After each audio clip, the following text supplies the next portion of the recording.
While helping a friend clean his house the other day, all of a sudden a brown, extremely dirty envelope fell out of the chimney, labeled, "Stuff from lab."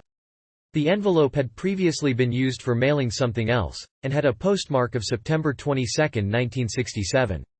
Inside was a sheaf of mostly boring documents about military radar systems, but as I emptied the envelope on the table a tiny black square fell out. It was a piece of microfilm.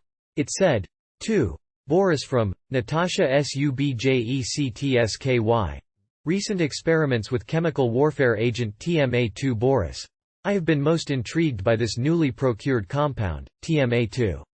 Per our orders, I consumed 33 mg of the hydrochloride salt of 2,4,5-trimethoxyamphetamine at 9 p.m. Friday night." Shulgin describes the effects as unthreatening and as a somewhat archetypal, psychedelic. Knowing this, I expected that it would not be suitable for our chemical warfare experiments, yet to advance science for Mother Russia, I have still done my best to document this substance. I began to feel the effects after about 30 minutes. They increased slowly over the next 45 minutes or so, and manifested themselves mostly as a body awareness similar to the waning hours of MDA. At approximately T+1:30, the effects accelerated to a peak at approximately T+1:45 to 2 o'clock. During this period I felt nausea develop, which was easily relieved by vomiting. Having read Shulgin's comments about visual and audio enhancement, I had high expectations for this experiment. Unfortunately, hardly any visual effects manifested themselves, except for the very slight appearance of faces behind my eyelids and on the wall in a dark room, which began to slowly melt. Music was enjoyable but in an ordinary psychedelic way. At T+240 I chose to snort 4 mg more. I believe I felt some kind of kick fairly quickly, but I did not notice any real increase in effects. Snorting was not painful. At T+330, I snorted 5 mg more and felt essentially nothing. Somewhat disappointed, I smoked some marijuana, which may have increased the visuals somewhat, but not much. Comrade Ivan had also consumed a sample of 2 tabs of D-lysergic acid diethylamide tartrate at the same time as I. He proceeded to continue work on a digital electronics project he had begun slightly earlier. He wished to see how this LSD substance affected his ability to think logically and to properly execute his wiring. He began with very neatly cut, perfectly bent wires which he inserted into his protoboard. At approximately T+1:30 he decided to abandon his project in favor of discussing our experiments together, while listening to a new English band, Pink Floyd. He found it very enjoyable. He said that it seemed to go well with the LSD. While as I said earlier, I was somewhat unimpressed with the music effects of the TMA-2. Some time later, while I continued to relax, Ivan returned to his project. I later joined him to find that there was a veritable rat's nest of intertwined, excessively long and poorly cut wires above his circuit. Clearly, the LSD substance was having a profound effect on both his thought processes and his concentration, for when I arrived he was staring directly at a blank wall.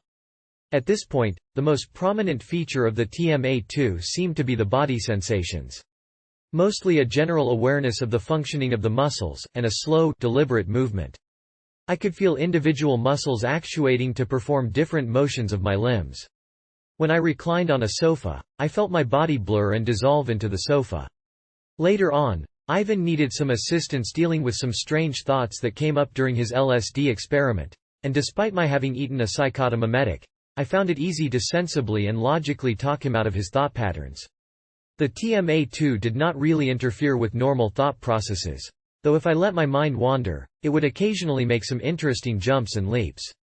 The effects of the substance slowly subsided from a very short peak, which probably lasted no more than 2 hours, even with the snorted supplements. I fell asleep approximately 10 hours after consuming the initial dose.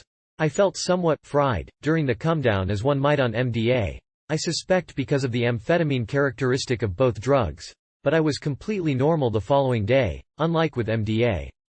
Though I really have only scant evidence to base this opinion on, I would agree with Shulgin that TMA-2 is archetypal.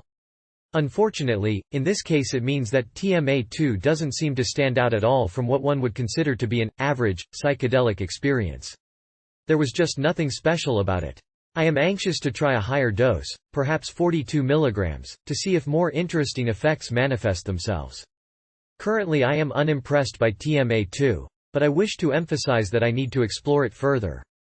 Some people have made comparisons to mescaline, which is also a subtle substance that needs experience to be truly appreciated.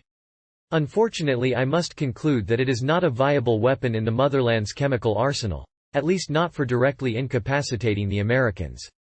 However, the Kremlin's plan of distracting America's youth by sending these agents to San Francisco and Berkeley, in their province of California, seems to be working well.